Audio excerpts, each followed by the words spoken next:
honoring some of the small business grants. And consultants that we've hired, they've already done PPP loan programs through the use of portals. So between the two, we can, put something together, relatively quickly instead of starting from scratch. So those are all the practical things that need to happen to roll out something like this. As you can imagine, we're talking in this particular case, 195 million, and I don't know how many applicants that's going to cover. And so you have to start thinking about how is this going to roll up? Who's going to do it? Whose database is it going to be? And how does the application process and so forth, how will that work and translate to the payment process? So those are some of the things to think about. But in terms of my presentation the other day, it does talk pretty much about establishing a program with an eligibility criteria.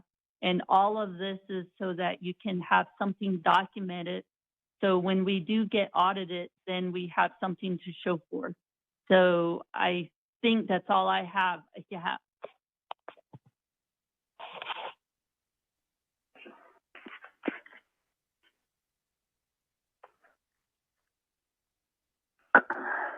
Speaker, I have one more thing I wanted to add, if I can.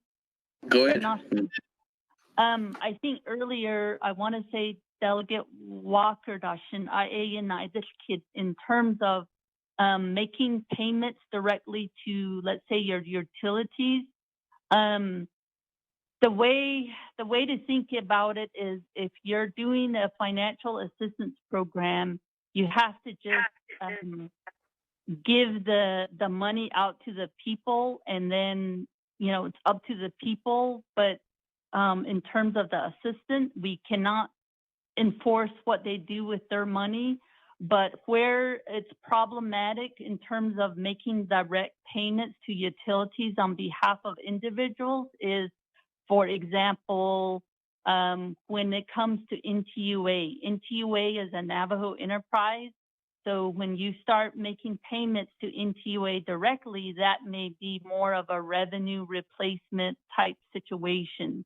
So that's where it can get sticky. So that's the one caveat I just wanted to add because of the earlier question. Otto, yeah. Speaker Freeland. Hey, thank you, our Madam Controller. Honorable Freeland, is this a question follow-up to what you heard? Or I have, or did you want to get on the queue? A question to the controller. Go ahead. Thank you, Speaker. Thank you, Madam Controller. I'm just listening to this whole presentation and wondering, our people are probably going to be subject to reporting this on their federal income tax as well. So what does that mean? That means that they're going to probably have to get a 1099 issued to them, and possibly even state taxes as well.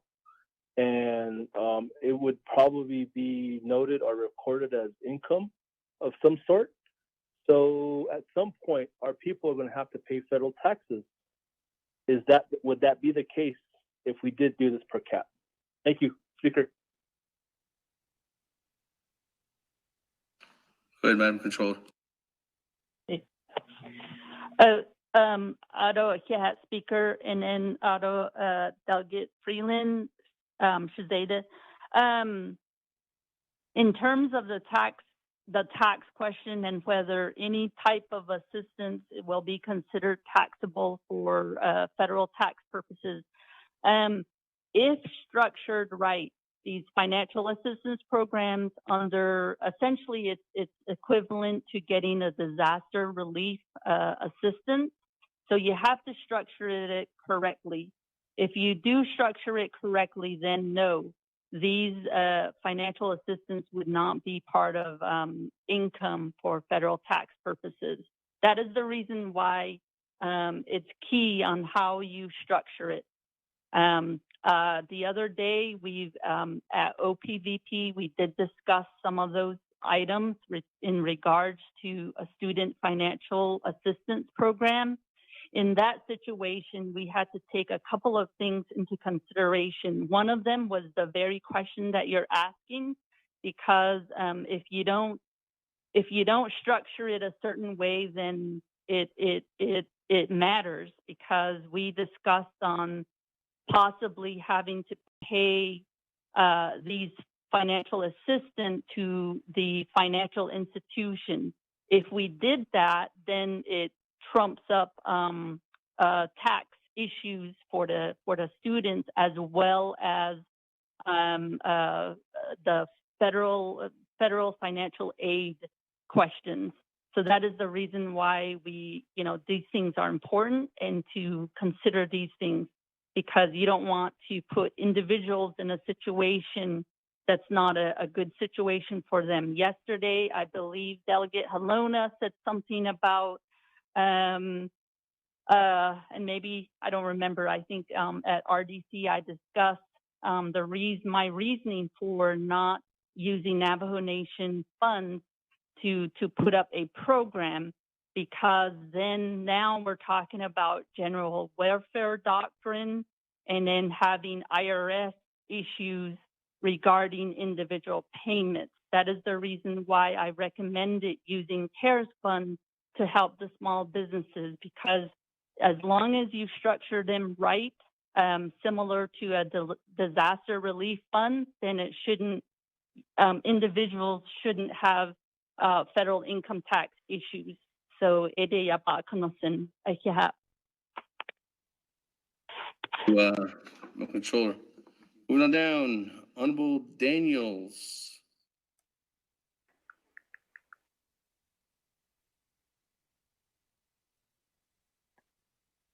Speaker, did you get mine? Okay.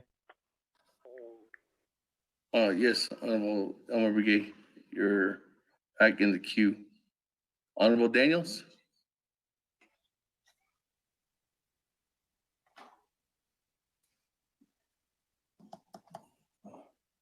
Honorable Daniels?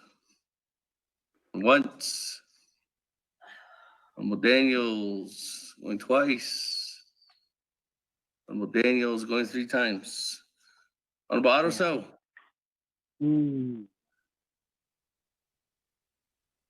Thank you very much, Speaker. I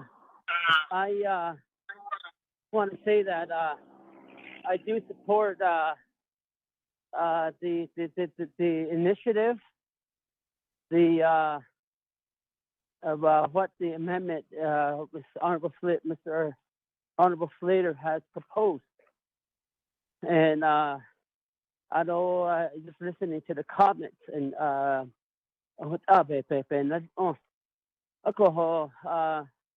I guess this is what you would call helping your people. You're directly infusing the Navajo people to help them individually. You have maybe if it's geared to the Navajo citizen that's over 18, that's fair. And then they could choose to utilize the dollars in which they are willingly, how they will want to use the dollars, whether use it to pay the utility bills, use it to pay buy groceries for their home. Each home is different. Each home, the way they eat at home is different. And they may choose to buy food at a different rate, different type of food. And it's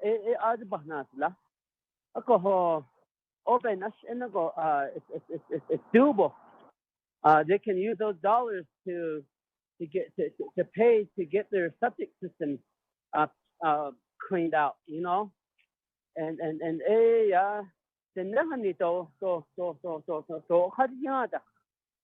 Navajo people have their own mind and their own thoughts. And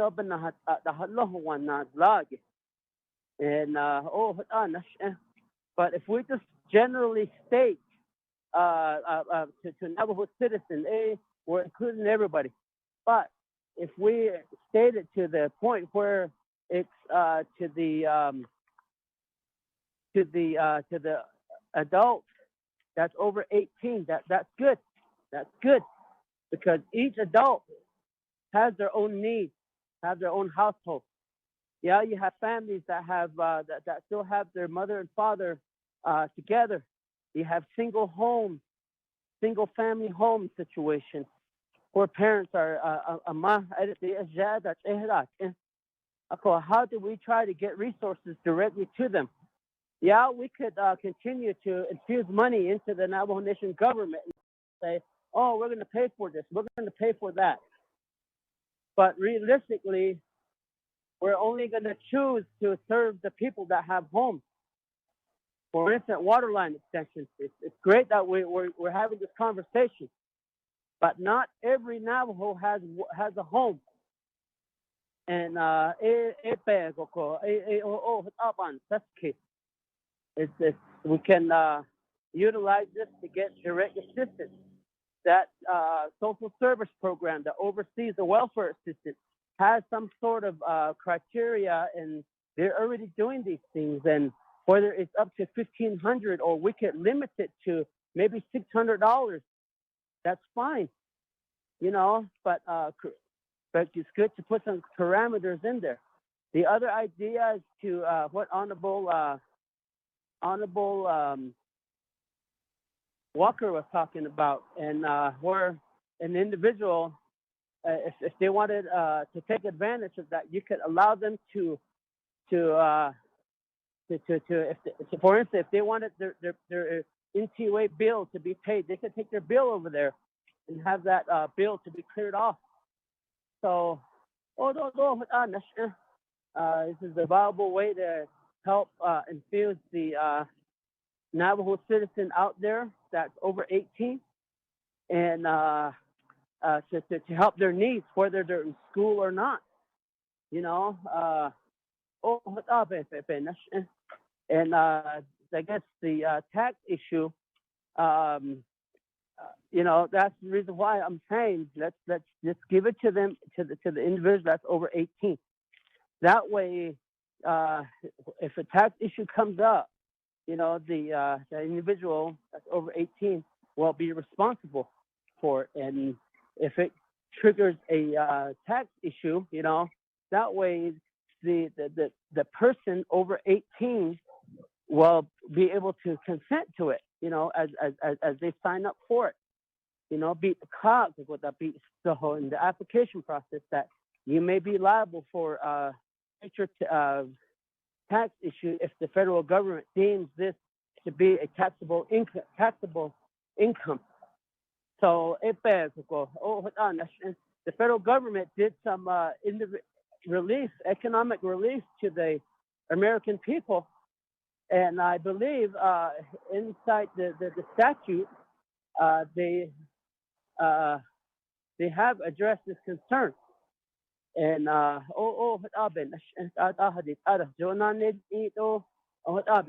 but I do support that if we give it to the Navajo citizen that's over 18. And that's just my thought of my support of this portion of the legislation. And we can cap it, you know, maybe even down to $250. That's fine, you know.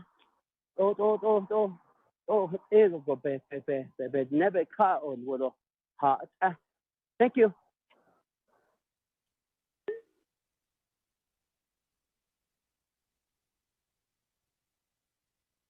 You guys hear me? Victor, give the floor back to you. All right. No, repeat yourself. Let me go back to Honorable Daniels. Can you hear me, Honorable Daniels? Yes, Chair. Can you hear me? Yeah, go ahead, and then I'll come back to you, Honorable Slater. Honorable Thank Daniel, you. go ahead. Yes, thank you, Chair. I don't know, honorable members of the Naa'bik'iyati Committee members. I don't just staff. I don't know, Delegate Slater for your amendment. Of 195 million for hardship throughout the Navajo Nation. And Delegate Kiaundake to help out families with this. Because you I was looking at the amendment for the Navajo Nation self-reliance program. I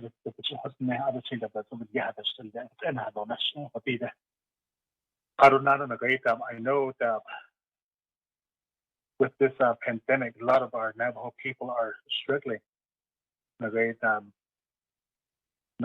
Homes, mostly every home throughout the Navajo Nation, they're struggling with it. Even though some families are working, but they're struggling with the utility payments. One question that I want to ask is that what about the vehicle payments about the Higisha, and also trailer payments, mobile home trailer payments, and maybe the stock trailer payments. So again, with the when this COVID-19 hit us, a lot of these payments. So that's the question I have about the Delegate Slater. What about the vehicle payments and mobile home payments? What about those? How can we do those for our Navajo people? How can we help our Navajo people with those payments? So, Chair, thank you.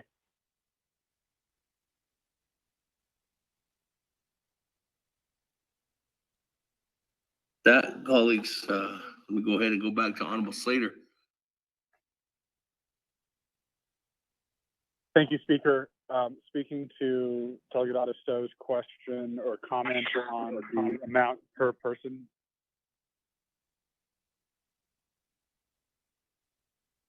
Sorry, was there someone seeking to be recognized?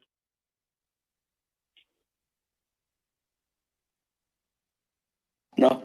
Okay. It's you. And just you, Honorable Slater, go ahead. Okay, so I think we have a cap right now at 1,500, and again, through this discussion and what would you say, legislative dialogue, we're going to provide some very clear direction toward the executive branch on how this should be composed. Again, my fear is if we put too many stipulations in there, then they won't have the latitude necessary to have the broadest possible relief for our people.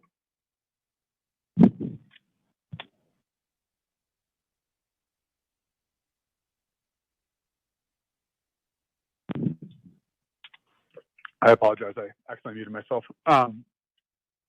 So with that said, I'm definitely open to some sort of amendment, but I think that 1,500 is good because 1,500 seems fairly consistent with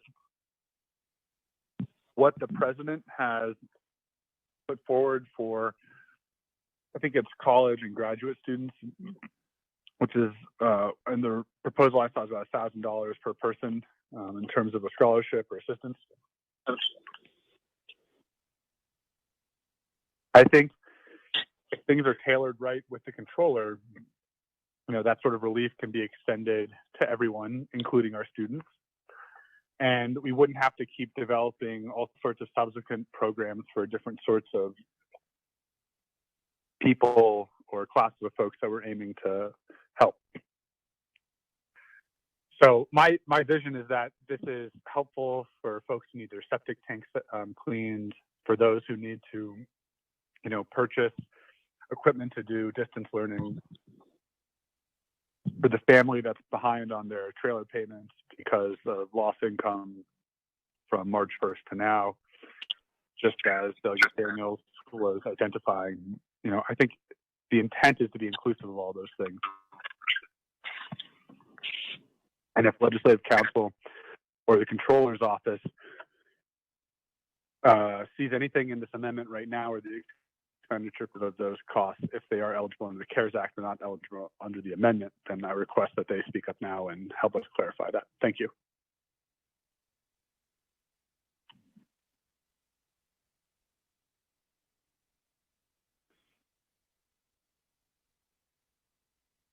Okay, with that on the slate, let me go ahead and go on down.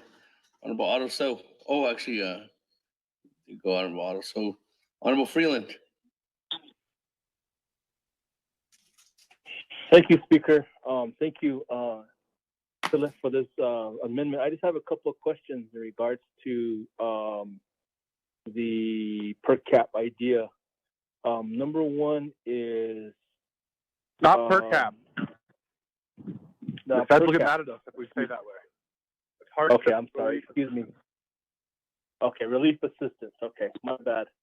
You're assigned FBI agent. It's not gonna be happy. If we conducted this, is the nation or is our vital statistics office in any position to help distinguish or process, or can we basically get the roles of our Navajo people who are enrolled done? I see an influx, or I see a I don't know if we have the manpower, I guess is my point. Would we have that? Would we have any problems with that? Number two, we are currently dealing with, or we're going to be dealing with, the census year as well. And if we can have every Navajo person counted, or every Navajo individual counted for the census, that's really a win-win for Navajo. Is there any way to include census as far?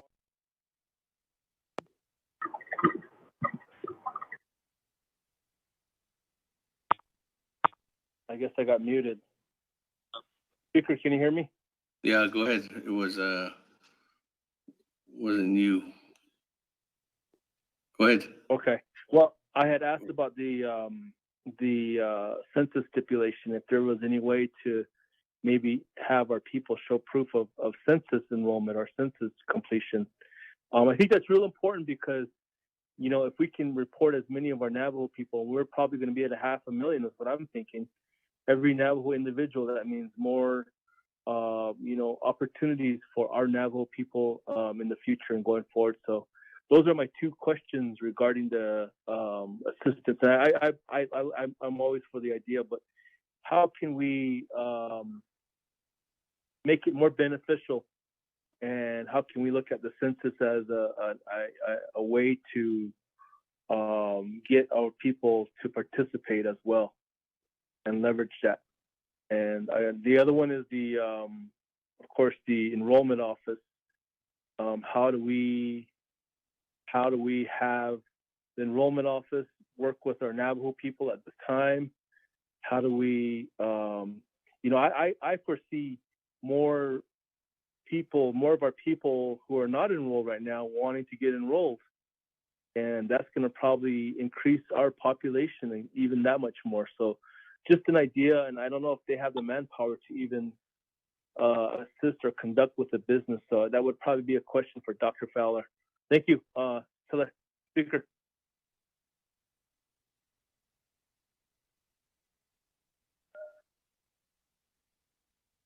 Okay, thank you, Honorable Freeland. We'll go on to Honorable Elmer Begay, and then I'll go back to the sponsor. Honorable Elmer Begay. Thank you, Speaker. This is Elmer Begay again. I had I wrote on this amendment. I know this amendment came about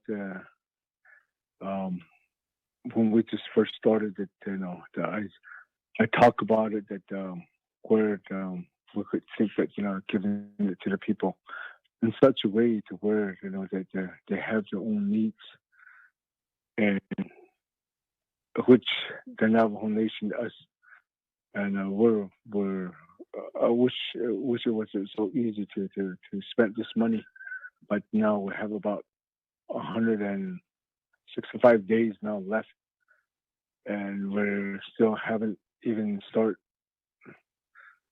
spending this money yet. I'm still looking at. I wonder how it's going to happen if we continue this legislation going to the President again. I wonder what's going to happen. Is it going to be there for the next how many more days? And at the end, how many more days will be spent to do this, to do this, to come back and start spending the money? And so that's the reason why I was thinking about that when it will be that we should put a deadline on this. If we're not using this money, we should put it into categories. Like if we're not spending this much money by this time, as a government, I think we can do that. That because of this, we can give 150. Right now, we're saying that 1,500. This is how many more days we're talking about. And then when it comes closer to that, if we can't do it, if we can't spend the money, or if we can't even approve the money yet by that time, that maybe we should put a deadline saying that if we can't expect this money by this date, that we should increase the money to 2,000 and go over more than that. That our Navajo people, just like we said, that I think their needs, what their needs is going to be, and I think they know what to spend more on it, to continue. I think that's what I was thinking. That later on, until we can't spend, if we as a government, if we can't spend the money, if we can't do it, we should give a certain time of day, certain time that we should say that that okay, just give the money to the people now, see how they can use it. So that's what I was thinking. But now we don't call this a per capita, and so that's something that Slater already got it now. So I don't know. We should put a deadline on it that if we can't spend this time, that just like right now, I'm saying that I will only have about 665 days left. And how long is it going to take again to get to president? And then if he doesn't sign it, if he vetoes it, what's going to happen again? What are we going to do again? How long is it going to take for us to draft another, or we're going to go into override again? How long is it going to take again to do that? So by that time, how many days is going to be left? So I think this is very important if we want to do that. If we want to just give it to the people, I think we should give a deadline and then increase the amount, then they can spend the way they want to spend it. And just by what you're saying is that by census, I think it's a good idea to do that. But we have to start asking the census office what would be the best way to give us those that we're saying that there are people that are 18 years of age. And how can we do that? And how can we work with controller? Controller, I think, has a good idea of where what would be the best way that we will not be so it can't be taxed us, the federal government, because this is the federal government, federal money. So that was what I was thinking all this time. So, but this is my comment.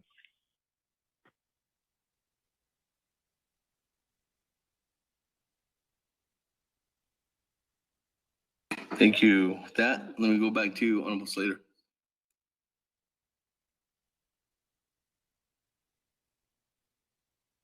Thank you, Shania. Delegate Elmer Begay, I think that's a really prudent idea. Similar sentiment has been expressed, I think, by Delegate Raymond Smith. And we do need to decide that as a body. We're considering some very complex projects. That doesn't mean that they can't be completed. And I believe in the principle that you're stressing in terms of affecting it specifically to this amendment. I'm not sure that makes a in a sense, I think we need to have a comprehensive one, and that was sort of the discussion yesterday with Delegate Smith. That Delegate Crotty and the Office of Legislative Counsel have been working on an amendment similar to that.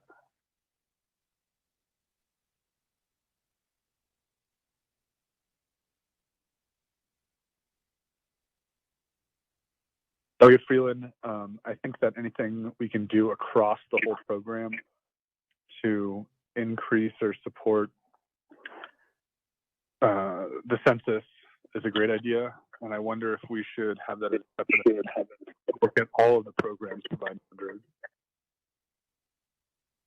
saying, hey, before we do X, Y, or Z, did you complete your census application? That seems like a fairly simple stipulation and something that